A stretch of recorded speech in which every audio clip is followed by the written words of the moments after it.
First, I've got a favor for a couple of you. If you could actually just slip into your underwear, it's going to help me to picture the rest of you all wearing your underwear at the same time. So that'll help me out a lot.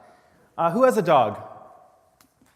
Perfect. Quite a few people. I've got two, as you heard. I've got Dakota and Casey, both husky crosses. So this time of year, I kind of live in a nest that's just fur, right? Somebody in the hallway said, "You got some fur on you?" I said, "No kidding." I kind of live in it. I've had a lot of jobs in my lifetime. Since I went to school, that's probably the shortest track. I went to school for banking, so I worked in a bank, managed group homes, I was a dog trainer, and now I own a marketing company. So it seems like kind of a random path to get where I am, but I want to talk about one of those jobs, the job of a dog trainer, and how I still use the skills that I learned as a dog trainer to help me in everyday life now. So a lot of people would think I'm going to talk about how dogs have unconditional love and how they are so forgiving and how they light up your life and how they live in the moment. That's not what I'm going to talk about. Those things are very true, but I want to talk about training. So very quickly, dogs learn through cause and effect. They don't learn right and wrong. They don't know that jumping up on you is something bad. They learn that by jumping up on you, they get attention, which is what they want.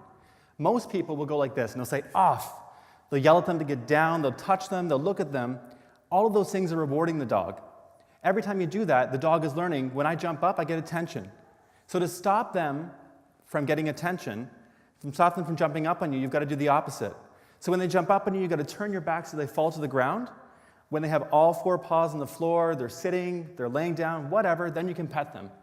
What you're doing is teaching the dog that by putting the paws on you, you're walking away, they're going to start to put those two together and figure out that paws mean no attention, that's not what I want at all. They're going to start to use their brain to figure out, oh, when I sit, I get the attention I want. So that's how you're going to shape the dog's behavior.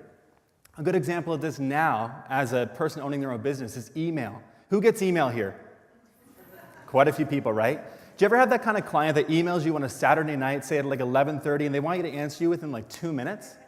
As soon as you respond to that email at 11:35, you've just rewarded that person for emailing you in the middle of night on the weekend.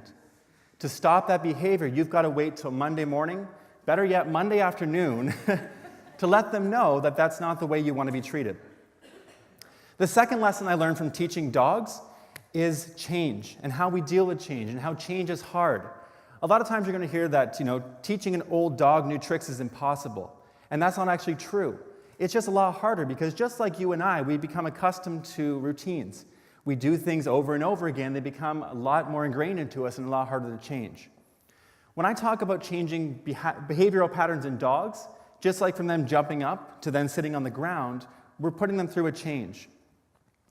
I relate this to almost like if I lived inside an apartment building. Let's say I lived on the 5th floor, and every day I come home from work and I press number 5, the door's open, I go upstairs, make dinner, and do whatever else in my evening. So tonight I've got something really important I've got to do. So I've got to be home really quickly. So I press floor number 5, the elevator isn't open. So I've got 3 options. What do?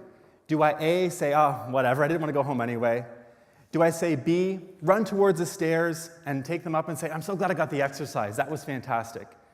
Or C, do I keep going, come on, you stupid thing, work, I want to go home, I want to eat dinner? The answer is going to be C, right? We're always going to try for what worked for us before. So with the dog in the same scenario in the first circumstance, with jumping up, he's going to keep trying to jump up over and over and over again because that's what's worked for him in the past. So to get him to change his behavior, we've got to teach him that consistently that elevator's broken. We've got to show him what the stairs are, which are the sitting down or the 4 paws on the ground, and teach him that's the only way to do things. Eventually, he's going to take the shortest path to get what he wants, which is the attention. So he's going to learn that the elevator's broken, I need to take the stairs. But you need to be consistent, which is another great lesson from dogs and dog training. As soon as somebody comes over, a friend of yours, grandma, your dad, the dog jumps up and he says, oh, I'm so happy to see you. You lost everything. You got to start all over again with the consistency. Just like in real life, you got to keep at things every single day. You've got to be consistent. It's not enough to want to change the behavior. You've actually got to do something a little bit different. You got to take the stairs every time. You've got to teach yourself that the elevator is broken. So use that as well with your clients, or if you have a dog you're trying to train. Thirdly, and most importantly, you want to keep it positive. When you're trying to work with dogs, work with people, whatever it is, you got to keep a good attitude.